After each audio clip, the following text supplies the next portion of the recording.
So guys, boom, welcome back to another episode of Juice Made TV, and today we have something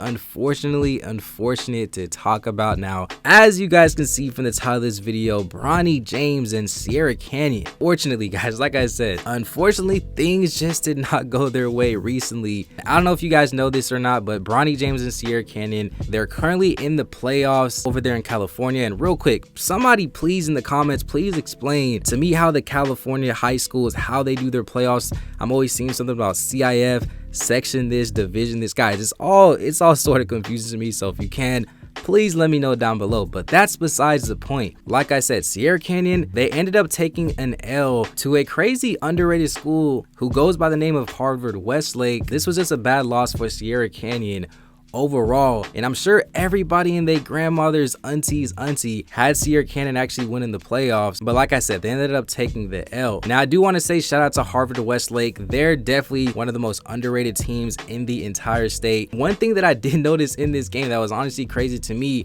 was that even though they were actually playing at Sierra Canyon, it looks like they were actually playing at Harvard because the crowd was honestly going crazy. I don't know if it's just the camera.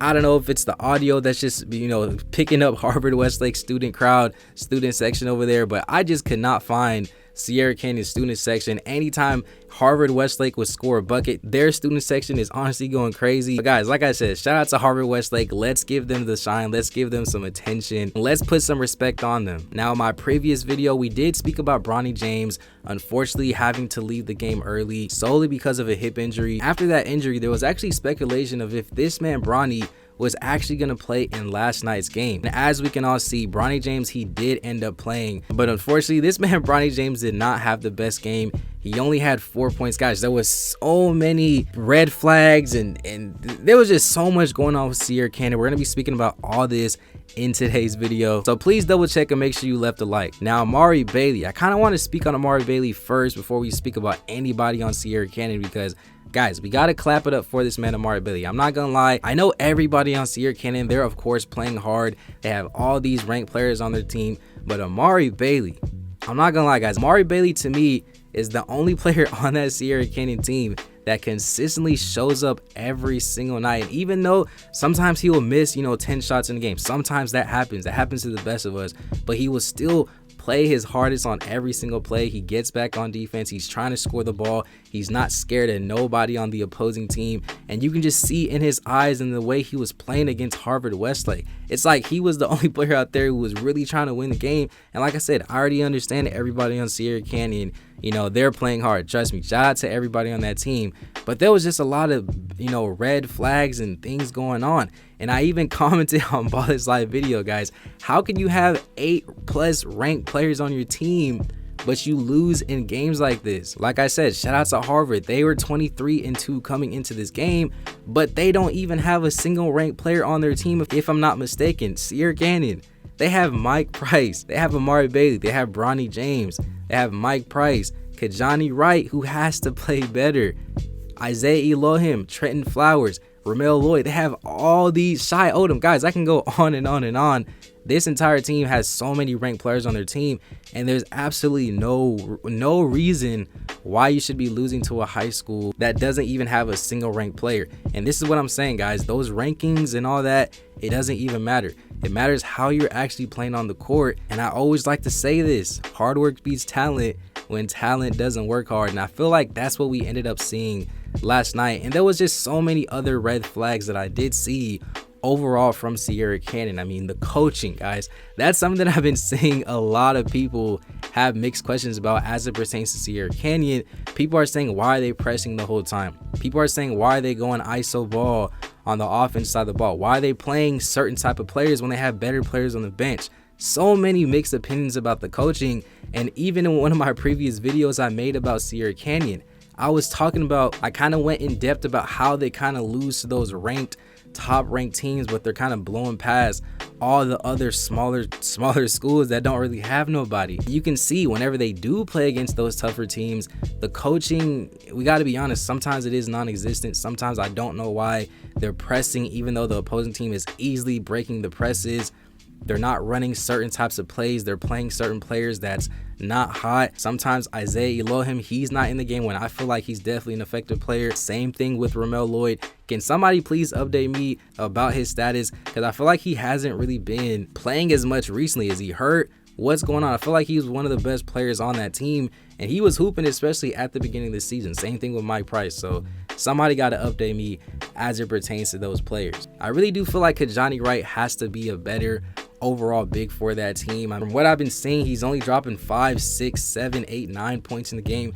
He's a Division I going to USC. He's a Division I recruit going to UNC. He's got to play better, in my personal opinion. He's been fumbling a lot of those passes. Guys, I'm a big fan of Kajani Wright. At the beginning of the season, I'm always telling people, this man Kajani Wright, he's one of the most dominant bigs in the country. Even whenever I went to go see him in person in all the games that I have so far this season, Kajani Wright, he was good, especially at the beginning of the season. He just looked very dominant out there, especially at the time. There wasn't many high school players that I saw that was really dominant like him. So I don't know what's going on with him. You know, I kind of put him at a higher pedestal, but like I said, he's got to play better with all due respect. Like I said, Bronny James, he only ended up with 4 points in that game. I feel like this is actually one of those games where Bronny James was actually a lot more passive than he normally is. You know, usually he does shoot a lot more shots, but with 4 points in this game, that's definitely not going to cut it, especially in big times games like this, whenever you need somebody other than Amari Bailey to put the ball in the hole. I mean, Bronny James for the past couple of games, I feel like he's been doing a good job, you know, being the floor general, dropping at least 10 plus points in some of these games. But I feel like Bronny was kind of his old self in this game. I don't know if it was the defense, I don't know what was going on, but Bronny James, like I said, he's another player that I put a higher pedestal, so I was expecting a lot more from Bronny. So 4 points. I don't know if he's still injured. Somebody has to update me if he's still injured or not, but I don't know. We'll see what happens in the next game. I want to know what you guys think about the overall coaching. Who are some of the players you feel like that should be starting for this team? Who should be some players that are on the bench? I want to know what you guys think down below. Now, I want to take some time to actually scroll down here and actually look at some of these comments, because like I said, I commented on this video. I seen a lot of people was actually liking it, replying to it, this and that, and I want to see what other people are actually commenting on this video. Now, shout out to Daniel. He said Bronny James should actually transfer. Sierra Canyon, they don't care about building players. They're just going to keep stacking the team with new recruits every single year. Hey guys, I'm not going to lie. This is actually something that I was kind of questioning. Why are so many ranked players and recruits actually transferring to Sierra Canyon? Like, I do get it, you know, from a social media standpoint to a on the paper standpoint, but I feel like the players that actually have individually, they actually would all be super phenomenal players if they did have their own team at their own high school. It's even been proven. Just look at a guy like a Mike Price. Previously, he was dropping so many points previously at his old high school. Same thing with Isaiah Elohim. Trenton Flowers, who recently just transferred there. At Huntington Prep, he was definitely doing his thing. So to me, it's honestly kind of confusing why so many ranked players and recruits always try to transfer over to Sierra Canyon. And like I said, it kind of can go back to the coaching. Maybe the coach just doesn't know how to actually play all them on the floor at the same time, but I don't know. Now, also shout out to Alex. He said whenever Sierra Canyon actually plays a good team, Bronny James is just a catch and shoot player, or he brings nothing offensively. He's gonna end up being a role player for life if he does not get it together. Now, like I said, it all goes back to the player that Bronny James is. You mean, we haven't seen the type of player that Bronny James is whenever he does have his own team. So right now and so far with Sierra Canyon, he really is just a good role player or a good floor general. Like I said, I want to see how he's going to be if he were to have his own team. But right now, you know, I don't know what his ceiling is. Right now, it honestly would be hard to argue what his ceiling would be if he really would be a role player on the next level in college, potentially in the NBA. Let me know down below what you guys think about that comment. Guys, shout out to Who's Walking All Night.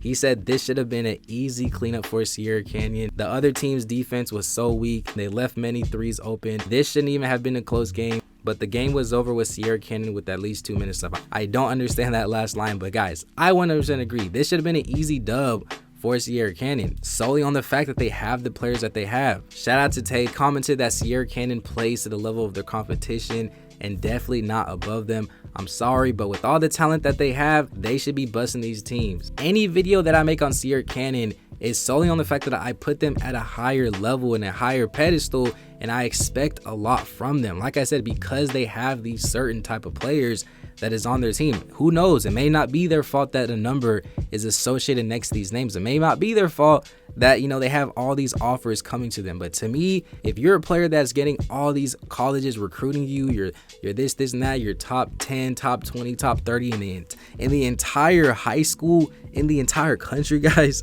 I put you at a higher pedestal. You should not be losing to teams that have no ranked players. Shout out to Harvard-Westlake in general, guys. Like I said, I don't want to make this video too long. Shout out to Harvard-Westlake. They definitely did their thing. I want to know what's going to happen to Sierra Canyon after this. Can somebody please update me? Is this the end of Sierra Canyon? Are they playing in more playoff games? The California playoff high school system is honestly kind of confusing. So please let me know down below what you guys think down below. But guys, like I said, that's going to do it for this video. Please comment down below your thoughts on Sierra Canyon, your thoughts on Harvard-Westlake, your thoughts on this entire season for Sierra Canyon. Let me know down below. Let's get a great basketball conversation started. If you made it to the end, please make sure you smash that like button. Subscribe to the channel if you're new. Shout out to D-Rich TV. Make sure you guys go subscribe to him. Me and him are actually dropping podcast videos on there. So if you haven't already, make sure you guys go subscribe to him. Double check to make sure you're subscribed to this channel as well, guys. We're on the road to 18,000 subscribers. Make sure you smash that like button. Follow me on Instagram at JuiceMateHoops with the extra S at the end. Yeah, with all that being said, guys, it's been another episode of JuiceMate TV. Peace.